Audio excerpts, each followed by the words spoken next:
2026-এর budget পেশ হয়েছে সে কথা আমরা সবাই জানি, কিন্তু এই বাজেটে বাংলার লাভ কি হলো? গত বছরের বাজেটে আমরা দেখেছিলাম বিহারকে ঢেলে সাজানো হয়েছিল, এক কথায় ভোট কেন্দ্রিক বাজেট হয়েছিল। আর এবারের বাজেট হলো সম্পূর্ণ ভোট বিমুখ বাজেট।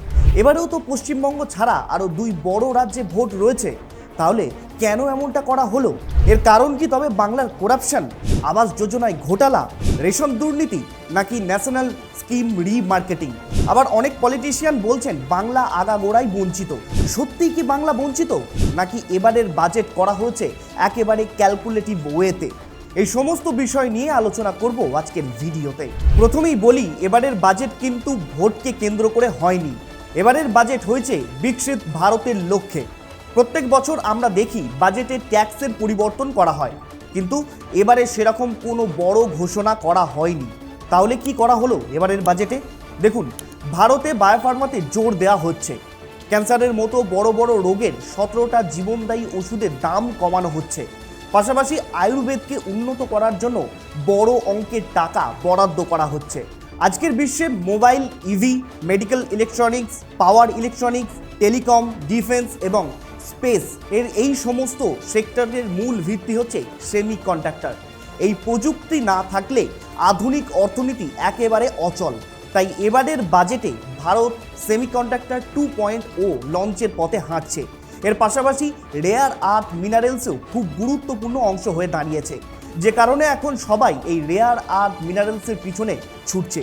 তাই ভারতও এবার নিজেদের রাজ্যের উড়িষ্যা, তামিলনাড়ু, অন্ধ্রপ্রদেশ এবং কেরালায় এই rare earth মিনারেলসের research mining corridor গড়ে তুলতে চলেছে।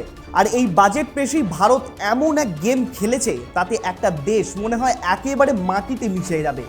ভারতের সঙ্গে ইউর ফ্রি ট্রেড মনে আছে নিশ্চয়ই, যেখানে ভারতের টেক্সটাইল একেবারে ট্যাক্স ফ্রি হয়ে গেছে।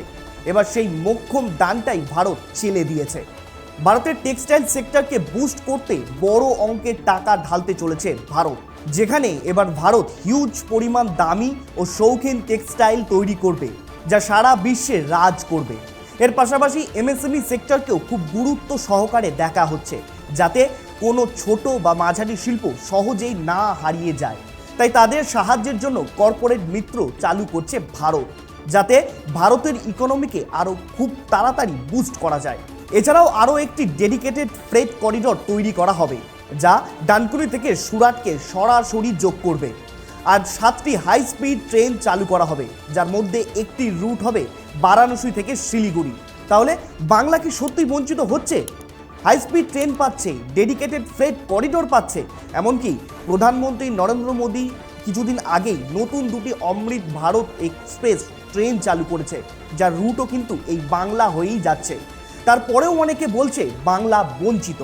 আপনাদের কি মনে হয় বাংলা কি সত্যি বঞ্চিত? খেয়াল করে দেখুন, বর্তমানে এখন সোশ্যাল মিডিয়া থেকে বহু মানুষ টাকা ইনকাম করছে। তাই সেই কথা মাথায় রেখেও 15,000 স্কুল এবং 500 কলেজে কন্টেন্ট ক্রিয়েশন ল্যাব তৈরি করার কথা রয়েছে।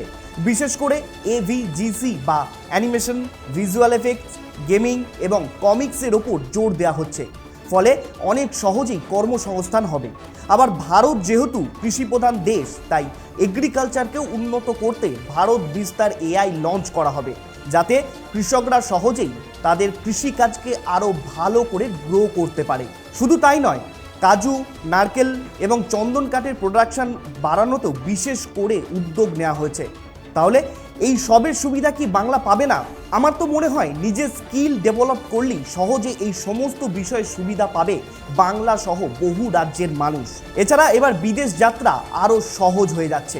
এক কথায়, পড়াশোনার জন্য, ভ্রমণে বা চিকিৎসার জন্য যারা বিদেশে যেত তাদের 5% করে টিসিএস দিতে হতো, এবার সেটা কমিয়ে 2% করা হয়েছে। খেয়াল করে দেখুন, এর আগের বছর মোট খরচ ছিল প্রায় 50 লাখ কোটি টাকা, কিন্তু এবারের খরচ করা হবে 53.5 লাখ কোটি টাকা, যা আগের তুলনায় কেন্দ্রীয় সরকার অনেক গুণ বাড়িয়েছে।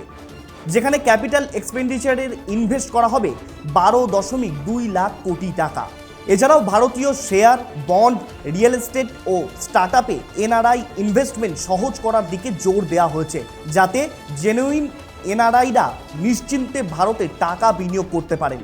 আর এতে ভারতের লক্ষ্য হচ্ছে একটাই, বিদেশি পুঁজি এনে ভারতের গ্রোথ আরও দ্রুত করা, পাশাপাশি ফিসক্যাল ডেফিসিট আগের বছরের তুলনায় কমিয়ে 4.3% করা হয়েছে। এক কথায় 2026-এর এই বাজেট নিরপেক্ষ বাজেট, ভারতকে আত্মনির্ভর করার বাজেট। কিন্তু এই বাজেট পেশ হওয়ার আগে অনেকেই মনে করেছিলেন হয়তো বাংলা কিছু পাবে, সাধারণ মানুষ উপকৃত হবে।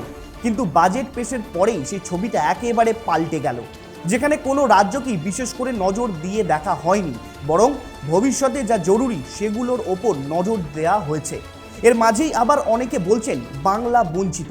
আচ্ছা, একটা কথা একটু নিউট্রালভাবে ভেবে দেখুন তো, যেখানে আপনি টাকা খরচা করছেন সেই টাকা যদি কেউ করাপশন করে হাতিয়ে নেয়, তাহলে আপনি কি সেখানে দ্বিতীয়বার খরচ করবেন?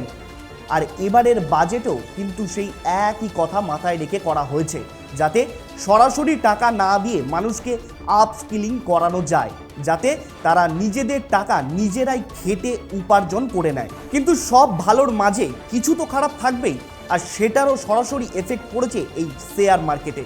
কেননা ফিউচার ট্রেডিং বা অপশন ট্রেডিংয়ে এসটিটি বা সিকিউরিটি ট্রানজ্যাকশন ট্যাক্স বাড়িয়ে 0.15% ও 0.05% করা হয়েছে, যার প্রভাবও সরাসরি আমরা দেখেছি নিফটি 50 পতনের মাধ্যমে। ভারত সরকার বিদেশি উন্নয়ন সহায়তা খাতে 5,685 লক্ষ কোটি টাকা বরাদ্দ করছে, যেখানে এবারের বাংলাদেশের ভাগ্যে মাত্র 60 কোটি টাকা বরাদ্দ করা হয়েছে, যা আগের বছরের তুলনায় একেবারে অর্ধেক করে দেওয়া হয়েছে। ওই যে আগে বলেছিলাম, এবার একটা দেশকে মাটিতে মিশিয়ে দিতে চলেছে ভারত। এই সেই দেশ যে এতদিন ভারতের নামে বদনাম করে এসেছে, এবার তার ঘরের টাকাটাই কেটে নিল ভারত। এক কথায় ভারত কিন্তু খুব কূটনৈতিক গেম প্লে করছে। আর বাংলার ব্যাপারটা না হয় আপনাদের উপরই ছেড়ে দিলাম। কি মনে হয়, এবারের বাজেট কি সত্যি ইউজলেস, নাকি সামনে অগ্রসর হওয়ার একটা নতুন পথ? আপনার মতামত জানান কমেন্ট করে। এরকম বিস্তারিত আলোচনার ভিডিও পেতে আমাদের চ্যানেলটিকে অবশ্যই সাবস্ক্রাইব করবেন। দেখা হচ্ছে পরের একটি ভিডিওতে। ধন্যবাদ, সকলে ভালো থাকবেন।